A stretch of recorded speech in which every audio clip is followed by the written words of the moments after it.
percentage of TV commercials have black people versus white people?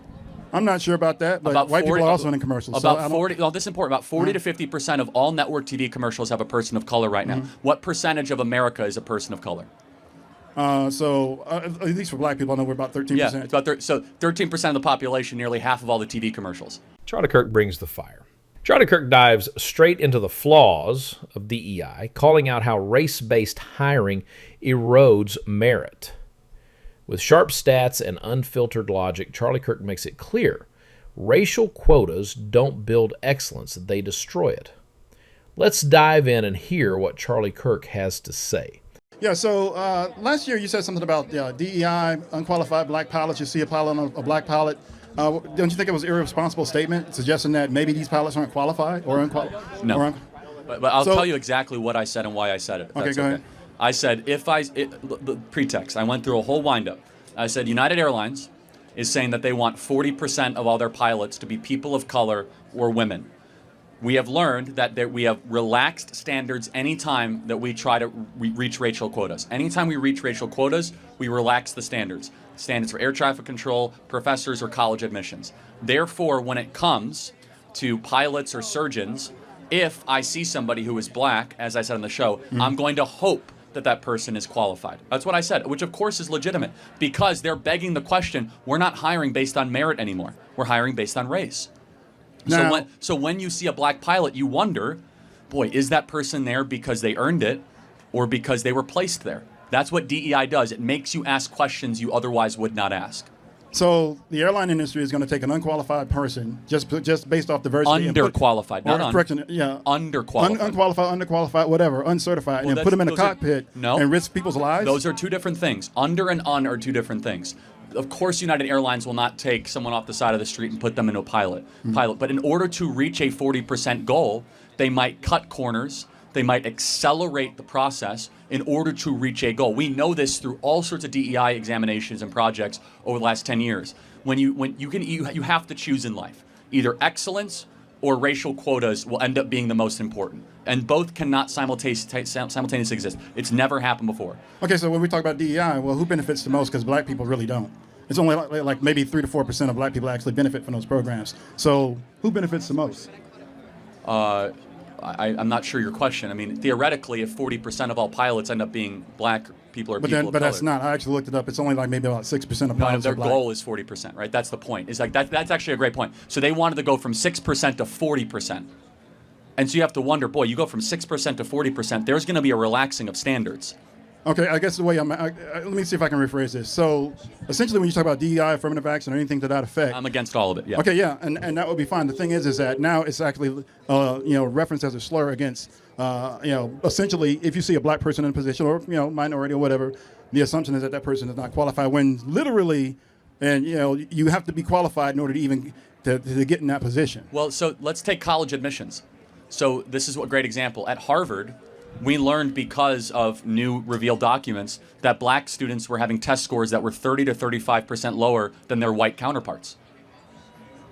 Okay.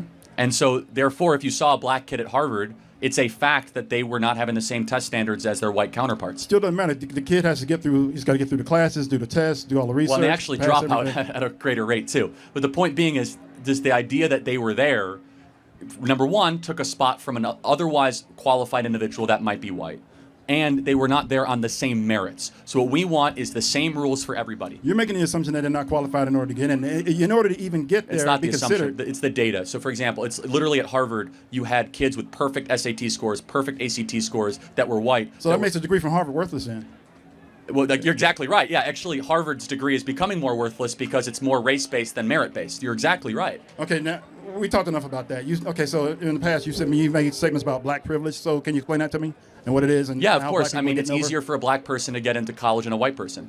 You get with lower test scores. It's called affirmative action.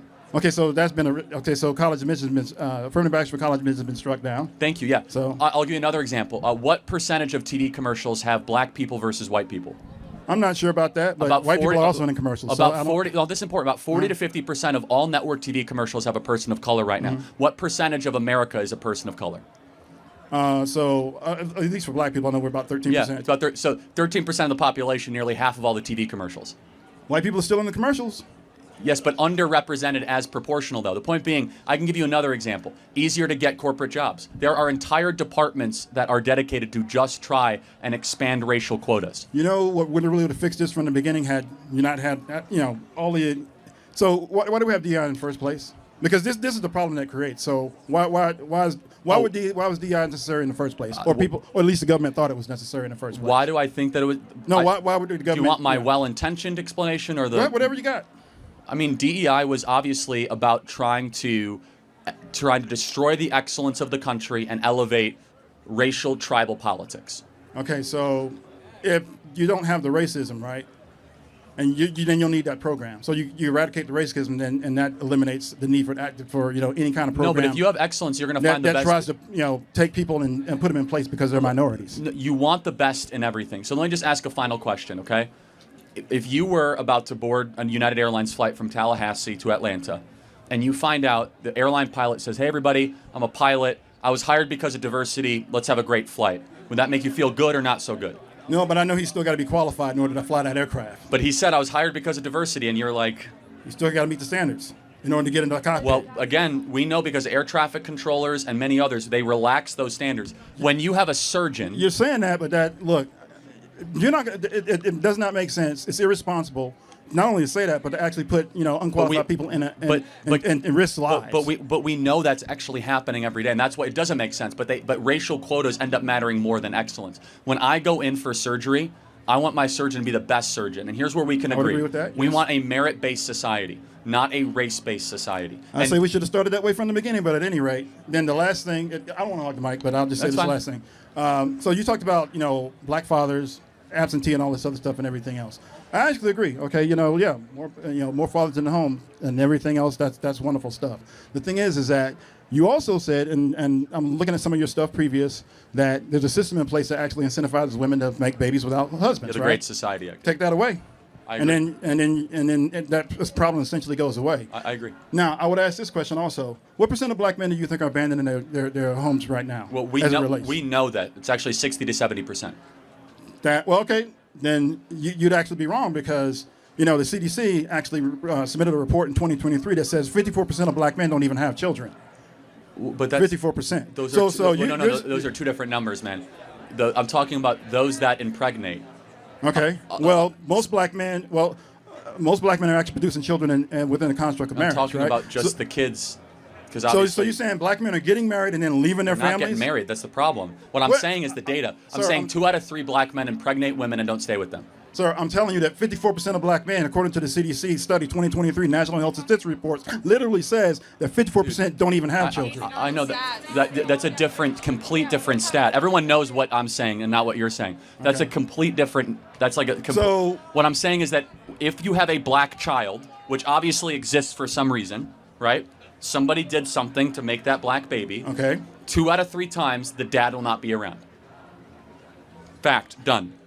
All right. Only out of who actually has kids. Yeah, it's only out of. Thank you. The statistics are actually out of only those who have kids. So you got black men who are married also. They're not abandoning their children and families at high rates. But that's not what I'm saying. I'm saying that the vast majority of black babies are born out of wedlock with abandoned fathers. Okay, so let's do this. Now, if that's bad for black babies, It's bad for everybody. So then shouldn't that be your main line then? It is actually. Everywhere I go, I talk about when dads. you do it, you kind of focus on black men as if somehow we're the only ones that, that's part of that problem. Well, no, but it is a black men abandonment issue, of course. I mean, would you agree that's probably the biggest issue facing black America is lack of dads? It's one of the issues. Okay, what is the biggest issue? I don't know. I haven't kind of thought about that. I want you to think about it over the next couple of days. Mm-hmm. We as conservatives believe because we got a lot of problems, but the breakdown of family we believe is the original sin of what's happening. We think that truth transcends color. It's true for white people, black people, Asians, Hispanics. Final thought. Okay, fine. Good question. Good conversation. That's just.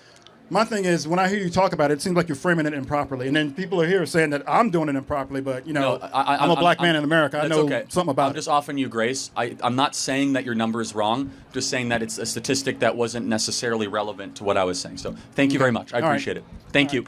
Thanks for talking. When it comes to uncomfortable truths, Charlie Kirk doesn't hold back. Charlie Kirk calls out race-based policies, fatherlessness, and lowers standards without flinching. This wasn't just a debate, it was a full-on reality check, delivered by Charlie Kirk with receipts in hand. If there's one thing this debate proved, it's that Charlie Kirk stands for merit, not identity politics, and he's not backing down anytime soon.